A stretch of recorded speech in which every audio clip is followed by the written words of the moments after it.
Welcome to Pinterest study. நான் கார்த்திக் ராமச்சந்திரன் பேசுகிறேங்க. இன்றைக்கி நம்ம வரப்போகிற TNUSRB Tamil Nadu police sub inspector உதவி ஆய்வாளருக்கான இம்பார்ட்டன்ட் பிடிஎஃப் கம்பரிஷன் தான் பார்த்துக்கிட்டு இருக்கோம்.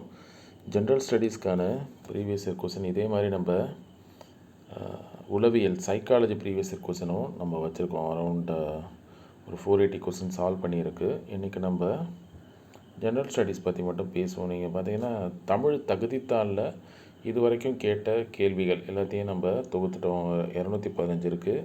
இது பத்தாவது நீங்கள் டிஎன்பிஎஸ்சியில் இருந்ததையும் படிங்க, சரிங்களா? இந்த 810 கொஸ்டினையும் 2010 2023 தான் கடைசி அவங்க கண்டக்ட் பண்ணாங்க. அது வரைக்கும் நம்ம கவர் பண்ணிட்டோம். வரலாறு, புவியியல், இந்திய அரசியல், சயின்ஸே நம்ம ஃபிசிக்ஸ், கெமிஸ்ட்ரி, பாட்னி, ஜூவாலஜி, பொருளாதாரம், ஜிகே அப்படின்னு சொல்லி பிரிச்சிருக்கோம்.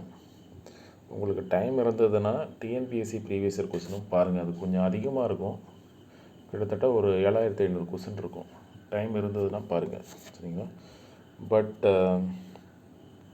ஜென்ரல் ஸ்டடீஸை பொறுத்த வரைக்கும் நீங்கள் கான்சன்ட்ரேட் பண்ண வேண்டிய ஏரியா டிஎன்யூஎஸ்ஆர்பி தமிழ்நாடு போலீஸை பொறுத்த வரைக்கும் நீங்கள் உங்களுக்கு தெரியுமா ப்ளஸ் புக் பேக் இருக்குது நம்ம ஸ்கூல் புக்கில், அதை மட்டும் கொஞ்சம் நல்லா பார்த்துக்கோங்க. ப்ளஸ் இந்த ப்ரீவியஸ் இயர் கொஸ்டின் டைம் இருந்தால் டிஎன்பிஎஸ்சியோட ப்ரீவியஸ் இயர் கொஸ்டின் அடிஷ்னலி ஒரு 6 months கரண்ட் அஃபேர்ஸ் இருந்தால் போதும். நீங்கள் ஈஸியாக இந்த எக்ஸாமை கிளியர் பண்ணிட முடியும், சரிங்களா? இப்போதைக்கு போகிற இதை பார்த்தீங்கன்னா டிஎன்பிஎஸ்சி கிளியர் பண்ணிடலாம் போட்டிருக்கு. டிஎன்யூஎஸ்ஆர்பியோட கட் ஆஃப் அப்படி இருக்குது. ஏன்னா டிஎன்பிஎஸ்சி எழுதுனவங்க எல்லாருமே இந்த பக்கம் வர ஆரம்பிச்சிட்டாங்க. ஏன்னா அது டிஎன்பிஎஸ்சி தான் ப்ராப்ளம். அவங்க கரெக்டாக ரிசல்ட்டு போடுறதில்ல கரெக்டான டைமுக்கு. அதே மாதிரி இழுத்தடிக்கிறாங்க. போன வாட்டிலாம் குரூப் 4 எத்தனை வருஷம் கழிச்சு போட்டாங்க, குரூப் 2 எத்தனை வருஷம் கழிச்சு போட்டாங்க.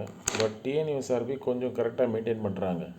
இப்போ ஒரு எக்ஸாம் வச்சாங்கன்னா கரெக்டாக ஒரு 3 to 4 monthsக்குள்ளே ரிசல்ட்டு, அப்படியே அதுக்கு அடுத்தது ஃபிசிக்கல் ட்ரைனிங், ஆல்மோஸ்ட் ஒரு 6 to 8 monthsக்குள்ளே என்டையர் ப்ராசஸஸ் கம்ப்ளீட் பண்ணிடுறாங்க. நம்ம ஆட்கள்ஸு டிஎன்பிஎஸ்சியில் 8 monthsக்கு அப்புறம் தான் வாயை திறக்கிறாங்க என்ன பண்ணுறோம் அப்படின்னு சொல்லிட்டு. அதனால் டிஎன்பிஎஸ்சியில் இருக்கவங்க இங்கே வர ஆரம்பிச்சிட்டாங்க. அதனால் கட் ஆஃப் எங்கேயோ போயிடுச்சு. ஒரு 4 to 5 years பேக் சைடெலாம் அவ்வளோக்கு கட் ஆஃபே இருக்காதுங்க. டிஎன்யூஎஸ்ஆர்பி தமிழ்நாடு போலீஸ்லாம் இப்போ டோட்டல் மார்க்ஸ்லேருந்து ஒரு 4 or 5 marks கழிச்சு அதான் கட் ஆஃப்லேயே இருக்குது. ரொம்ப காம்படிஷன் ஹெவியாகிடுச்சு. ஏன்னா எல்லோரும் இப்போ இருக்க students we need a government job அப்படின்ற மாதிரி வர ஆரம்பிச்சிட்டாங்க. அதுதான் காரணம். இதனால் only TNUSRB Tamil Nadu police prepare பண்ணுறவங்க கொஞ்சம் பாதிப்படைகிறாங்க, சரிங்களா? சரிங்க, அதை பாருங்கள். என்ன சொல்கிறது, டிஎன்பிஎஸ்சி தான் கொஞ்சம் பார்க்கணும். டிஎன்பிஎஸ்சி கொஞ்சம் கரெக்டாக அவங்க ரிசல்ட்டு இப்போ சமீபத்தில் நடந்த குரூப் 1 ரொம்ப சீக்கிரமாக போட்டுட்டாங்க, ரொம்ப ஏர்லி. அதே மாதிரி குரூப் 4, குரூப் 2, 2A அது மாதிரிலாம் போட்டாங்கன்னா இவங்களுக்கு கொஞ்சம் நிறைய சான்சஸ் கிடைக்கும். ஏன்னா ஆல்மோஸ்ட் ஒரு பெரிய க்ரௌட் அங்கே போயிடும், சரிங்களா? We will meet in next class. Thank you.